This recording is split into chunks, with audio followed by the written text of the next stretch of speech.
ঠাকুরের রাতুল চরণে প্রণাম জানিয়ে, আরাধ্যা জগৎজননী বড় মায়ের রাতুল চরণে প্রণাম জানিয়ে, পরম পূজ্যপাদ বরদার চরণে প্রণাম জানিয়ে, পূজনীয় আচার্য দেবের চরণে প্রণাম জানিয়ে সকলকে আমার রানন্দিত জয়গুরু বলে আলোচনা প্রসঙ্গে দ্বিতীয় খণ্ডে কেষ্টদা।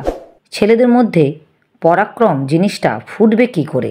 শ্রী ঠাকুর, তারা যাতে অন্যায় বা ইষ্টবিরোধী কোনো কিছুর সঙ্গে আপোষ রফা না করে তেমনভাবে তাদের প্রবুদ্ধ করতে হয়। অবশ্য এই প্রতিরোধ জিনিসটা যত হৃদয় হয় ততই ভালো। ছেলেদের শারীরিক ও মানসিক বল, সাহস, বিচার বুদ্ধি ইত্যাদি যাতে বাড়ে তেমনতর খেলাধুলো ও কাজকর্মের প্রবর্তন করতে হয়। ছেলেরা কিছুতেই যেন না দমে, বাধাবিঘ্নের সম্মুখীন হয়ে তাদের সমবেগে যেন আরও রুদ্র দুর্বার হয়ে ওঠে। বেশি কিছু না, কাজকর্মে, কথায় বার্তায়, ভাবনা চিন্তায় স্তত অনুজ্ঞার কথাগুলি যদি অভ্যস্ত করে দিতে পারেন তাহলে দেখবেন প্রত্যেকের চেহারার মধ্যে দিয়ে জেল্লা ফুটে বেরোবেই। আর সামরিক শিক্ষা ছেলেদের কিছু কিছু দেওয়া ভালো। সবাই এখন আনন্দ মকরন্দ পানে মত্ত। একটা গভীর ভাব তন্ময়তায় সকলের মন প্রাণ আচ্ছন্ন।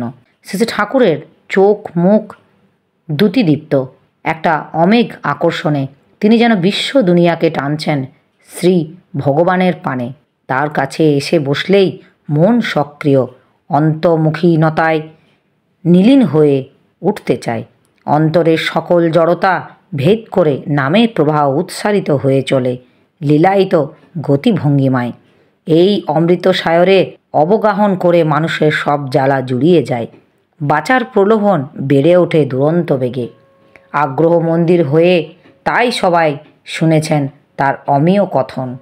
কেষ্টদা প্রশ্ন করলেন, গীতায় আছে মাত্রা স্পর্শত কৌন্তয় শীতেষু সুখ দুঃখদা আগমা পায়ানো হনিতাস্তাং স্থিতি খস ভারত।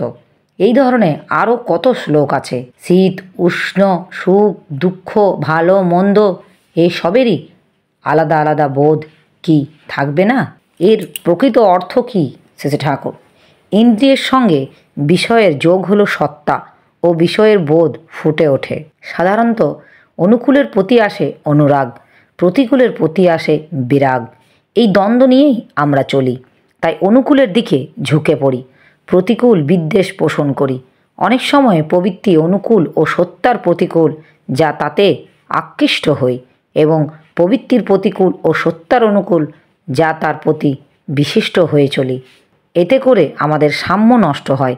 তাই ভগবান শ্রীকৃষ্ণ বলেছেন, সব দেখে যাও, সদ্ব্যবহার করো, ভেসে যেও না, কেনাকাটার সঙ্গে মিশে যেও না, সবটাকে সমানভাবে ইষ্ট স্বার্থ ইষ্ট প্রতিষ্ঠার কাজে লাগিয়ে সমভাবে তোমার সত্তা পরিপূরক করে তোলার চেষ্টা করো। যেখানে যা সম্ভব নয় সেখানে তাকে বর্জন বা নিরোধ করতে তিনি নিষেধ করেননি। তাহলে অর্জুনকে ধর্মযুদ্ধে প্রবৃত্ত করতে অত চেষ্টা করবেন কেন? তিনি চান সাম্য সিদ্ধ চলন। সাম্য মানে অবৈকল্য অবস্থা, অচ্যুত অবস্থা। ইষ্ট থেকে মন বিচিত্ত হলে তখন সে অবস্থার দাস হয়।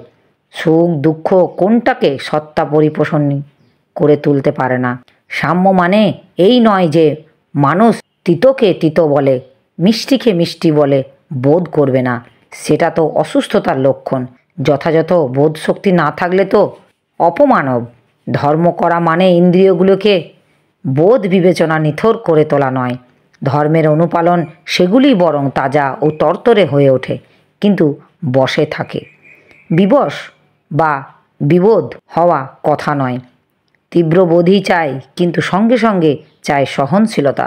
স্নায়ুর শৌর্য যদি না থাকে তবে আমরা সুখ দুঃখ সব কিছুতেই দিশেহারা, আত্মহারা হয়ে পড়ি। আর জীবন ধারণ করতে গেলে অনিবার্যভাবে কতকগুলি দুঃখ আসবেই। আমাদের ধৈর্য যদি না বাড়ে তবে ওই দুঃখ দুর্বহ হয়ে উঠবে। তাই বাস্তবকে স্বীকার করে নিয়ে সহ্য শক্তি বাড়াবার কথাই এখানে বলা হয়েছে। কেষ্টদা, দুঃখকে অনিবার্য বলে মেনে নেওয়া তো মানুষের একটা পরাজয়। তাই তো বিজ্ঞানের বলে মানুষ আজ নানাভাবে দুঃখকে অতিক্রম করতে চেষ্টা করছে। শ্রী ঠাকুর, ধর্ম তো সেই চেষ্টা করছে। ধর্ম ও বিজ্ঞানের সঙ্গে তো কোনো বিরোধ নেই। মানুষের অস্তিত্বের ধৃতিকে যা পুষ্ট করে তাই তো ধর্ম। ধর্মের কাজ হলো অজ্ঞতা ও অজ্ঞতাকে পরিক্রম করা। কিন্তু মানুষের জ্ঞানের রাজ্যে যতই অগ্রসর হোক, অজ্ঞাত চিরকালই থাকবে এবং তার জন্য দুঃখও থাকবে। কিন্তু মানুষ যদি বৈজ্ঞানিক যন্ত্র নির্ভরশীল হয়ে দুঃখকে এড়াতে চায়, তবে তার আয়ত্তে আছে বিধাতার দানস্বরূপ সেই সর্বশ্রেষ্ঠ বৈজ্ঞানিক যন্ত্র, অর্থাৎ তার প্রাণবন্ত দেহযন্ত্র। সেটারই বা সেই সদ্ব্যবহারই করবে না কেন? তাই দেহ মনকে সুস্থ, সাড়াশীল ও সহনপটু করে তোলা অনুশীলন বাদ দিয়ে বৈজ্ঞানিক অনুশীলন সম্পূর্ণতা লাভ করে না। এক হিসাবে ধর্মকেও আপনি বলতে পারেন বিজ্ঞান। কেষ্টদা, আপনি সাড়াশীলতার কথা বলেছেন, কিন্তু বহুত্বের বোধকে ঐক্যে এবং পর্যবসিত করাই নাকি অনুভূতির পরকষ্টা। সবই যখন এক, তখন তা অনুভব করার জন্য এত মাথা ঘামান কেন? শেষে ঠাকুর মাথা দুলিয়ে হেসে বললেন, তাই তো কথা, সে এক কথা।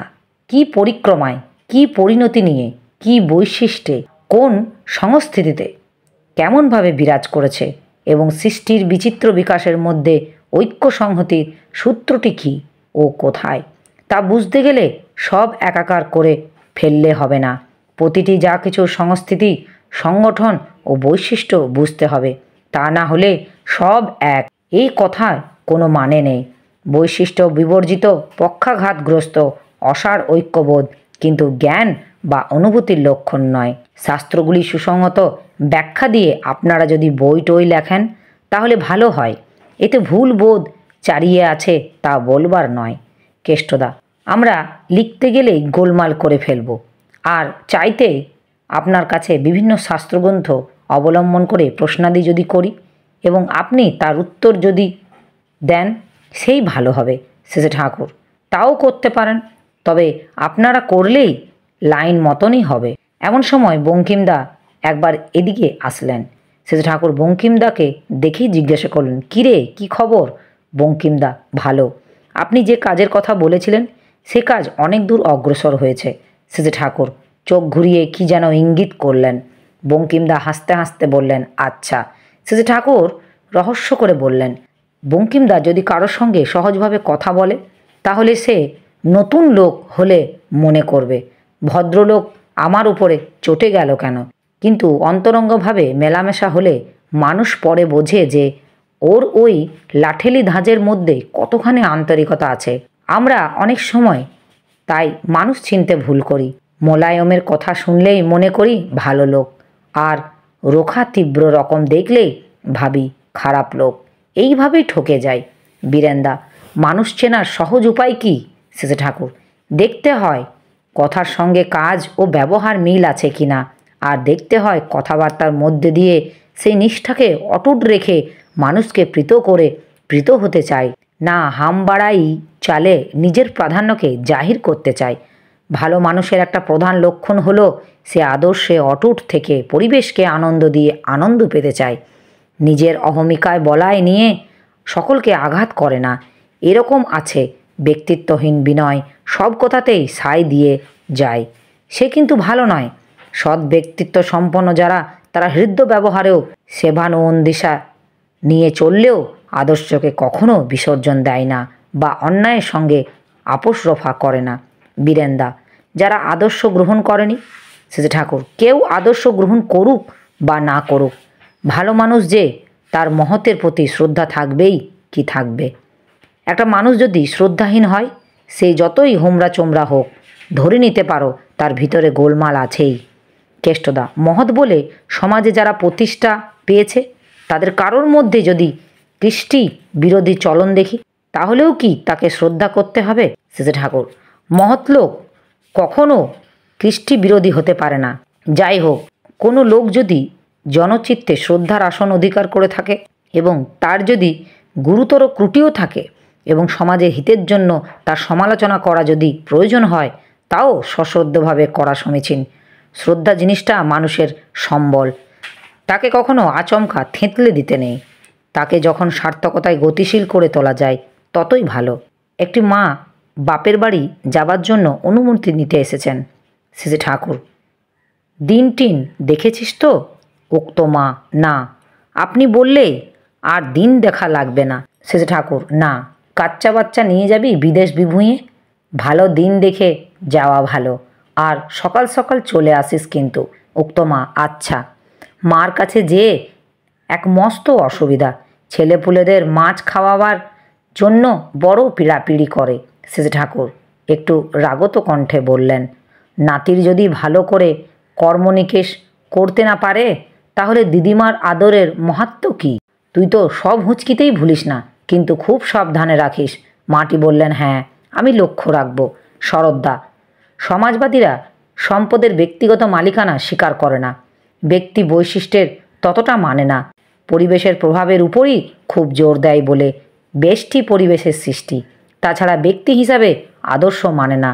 রাষ্ট্রের জন্য যা কিছু করতে বললে তাদের কথা হলো, প্রত্যেকেই যদি রাষ্ট্রের জন্য আপ্রাণ খাটে তাহলেই তো রাষ্ট্রের সম্পদ বাড়ানো দরুন সবার অবস্থা ভালো হতে পারে, অথচ ধনতন্ত্রের সৃষ্টি হয় না। এই সম্বন্ধে আপনার মত কী? শ্রী ঠাকুর, আমি অজানা মুখ্য মানুষ, আমি কি আপনাদের বাদ টাদ অত বুঝি? কিন্তু মানুষের সত্তা কি কয়, সত্তাবান আমি সেটা কিছু কিছু টের পাই। সত্তায় আছে বাঁচার ইচ্ছা, উপভোগের ইচ্ছা। জীবনের ধর্ম হলো কাউকে উপভোগ করিয়ে উপভোগ করা এবং এর ভিতর দিয়েই সেই বাড়ার পথে এগিয়ে যেতে চায়। তাছাড়া তার কোনো সার্থকতা নেই। তার সব কর্ম ও অর্জনের সেই জন্য তাকে উপভোগ করাতে গিয়ে তার এবং তার পারিপার্শ্বিকের বাঁচা বাড়ার প্রয়োজন পরিপূরক হয়। সেই মানুষটি আদর্শ, নচেত যাকে তাকে খুশি করতে গেলে সে প্রবৃত্তির দাস হয়ে পড়বে। তাতে তার এবং তার পারিপার্শ্বিকের জীবন বৃদ্ধি ক্ষুণ্ণ হবে। আর স্বয়ং পারিপার্শ্বিকের ও দুইয়ের মধ্যে বিভেদ না থাকলে পারিপার্শ্বিকের জন্য করবে কে ও করবে কি করে? অন্যের কথা ভাবি আমার নিজের মাপকাঠি দিয়ে। আমি বোধ না থাকলেও তেমনি তুমি বোধ থাকে না, সব লেপাছোপা হয়ে যায়। আর বৈশিষ্ট্য সম্বন্ধিত ব্যক্তিত্বের স্ফুরণ যদি না হয় তবে জাত দেউল হয়ে যায়। বেষ্টি নিয়েই তো সমষ্টি। বেষ্টিগুলির জীবন যদি সার্থক না হয় তাহলে লাভবান হবে কে? সেই বিধান ও ব্যবস্থা তবে কার জন্য? মানুষের জন্য রাষ্ট্র, না রাষ্ট্রের জন্য মানুষ? প্রত্যেকটি মানুষ, প্রতিটি তুমি আমি যাতে পরিপূরিত হতে পারে অন্যের সঙ্গে সঙ্গতি নিয়ে, তেমনিভাবেই তাই রাষ্ট্রের কাঠামো গড়ে তুলতে হবে। এর ভিত্তিস্বরূপ ঋষিরা বর্ণাশ্রমে বিধান দিয়েছিলেন। প্রকৃত প্রস্তাবের বর্ণাশ্রম হল প্রাকৃতিক বিধান, আর সমাজ জীবনে সেই প্রাকৃতিক বিধানকেই প্রতিষ্ঠা দিয়েছিলেন ঋষিরা। বর্ণাশ্রম ব্যক্তি বৈশিষ্ট্য ও ব্যক্তি স্বাতন্ত্র্য স্বীকার করে। জন্মগত বৈশিষ্ট্যানুপাতিক কর্মের দ্বারা জীবিকা অর্জন এর একটা প্রধান কথা, তাই বৃত্তিহরণ সেখানেই মহাপাপ। সুতরাং ব্যক্তি স্বাতন্ত্র্য থাকলেও মানুষ উচ্ছৃঙ্খলভাবে যা তা করে সমাজের ক্ষতি করতে পারে না, তাতে সে সমাজের পতিত হয়। আবার এই বৈশিষ্ট্যের ধারা বংশ পরম্পরায় যাতে বজায় থাকে সেই জন্য চাই বিধিমাফিক বিবাহ। আর বর্ণাশ্রমের একটা মুখ্য জিনিস হলো দ্রষ্টা পুরুষের নিকট দীক্ষা ও আত্মনিয়ন্ত্রণমূলক শিক্ষা। এই সবগুলি যদি ঠিকভাবে চালানো যায় তবে ধনসম্পত্তির উপর ব্যক্তিগত অধিকার থাকলেও অসুবিধার কারণ কি হতে পারে তা তো বুঝি না। বরং আমার মনে হয় বেষ্টি বৈশিষ্ট্যানুপাতিক স্বাতন্ত্র্য, শিক্ষা, কর্ম, অর্জন, সংগ্রাম ও উপভোগ থাকলে তার নিজত্ব বোধ গজাতে পারে সুষ্ঠুভাবে। সে বোধই ছড়িয়ে পড়ে, বিস্তার লাভ করে, চারিয়ে যায় সবার মধ্যে। কিন্তু নিজের জন্য করা না থাকলে অপরের জন্য করাও প্রবৃত্তি থাকে না। নিজের সম্বন্ধে অনুভূতি না গজালে অন্যের সম্বন্ধে অনুভূতি গজাবে কি করে? আর স্ততদায়িত্বে নিজের সামর্থ্যের সদ্ব্যবহার, মানুষ যদি পৃষ্ঠকে নিত্য নতুন উপঢৌকন দেওয়ার সুযোগ থেকে বঞ্চিত হয় তবে তার কর্মশক্তি বাড়বে কিসে? সে ভূতের বেগার খাটতেই বা যাবে কেন? জনতা, রাষ্ট্র, দেশ কোনো বাদ বা পদ মানুষ বোঝে না। সে চায় একটা বিশিষ্ট ব্যক্তি যাকে খুশি করে সে খুশি হতে পারে। তাই সমগ্রের মঙ্গলের মূর্ত প্রতীক রক্তমাংস সংকুল ইষ্ট বা বাঞ্ছিতের প্রয়োজন। আর তিনিই আমাদের ইষ্ট বা বাঞ্ছিত, যার দ্বারা আমরা পোষণ পাই, পরিপূরক হই। বিবর্ধনের দিকে ইষ্ট থাকলে মানুষ আর তখন পরিবেশের পুতুল হয় না, সে নিজে ইষ্টের টানে চলে, সবাইকে সেই টানে তুলে ধরে। ইষ্ট বেষ্টি ও পরিবেশের মধ্যে সংহতি নিয়ে আসে, প্রত্যেকটি বেষ্টি করে বেড়ে ওঠে তার সহজাত সংস্কারণ প্রতীক পরিবেশের সঙ্গে সংগতি নিয়ে। আর এতে ব্যক্তিগত সম্পত্তি যতই হোক না, তার অধিকাংশ যদি সস্তয়নীর ইষ্টোত্তর রূপে থাকে, তাতে লাভ বই ক্ষতি নাই। ব্যক্তিগত সমাজগত বিবর্তনের মূল এখানে। শ্রী শ্রী ঠাকুর এইবার প্রস্রাব করতে উঠলেন। যারা উপস্থিত ছিলেন তারা অনেকে গাত্রোত্থান করলেন। এরপর শ্রী শ্রী ঠাকুর একবার বাড়ির মধ্যে শ্রী শ্রী বড় মায়ের কাছে গিয়ে বসলেন। সেখানে টুকটাক ঘর সংসারের কথাবার্তা হলো। ওখান থেকে এসে মাতৃমন্দিরের দক্ষিণ দিকে বারান্দায় বসলেন। দখলকে দেখে জিজ্ঞাসা করলেন, লেবু খাবা নাকি পরামানিক? দোখাল, তা খাবার পারি। শ্রী শ্রী ঠাকুর একটি মাকে বললেন, বড় বউয়ের কাছ থেকে 4টে কমলা নিয়ে আয় তো।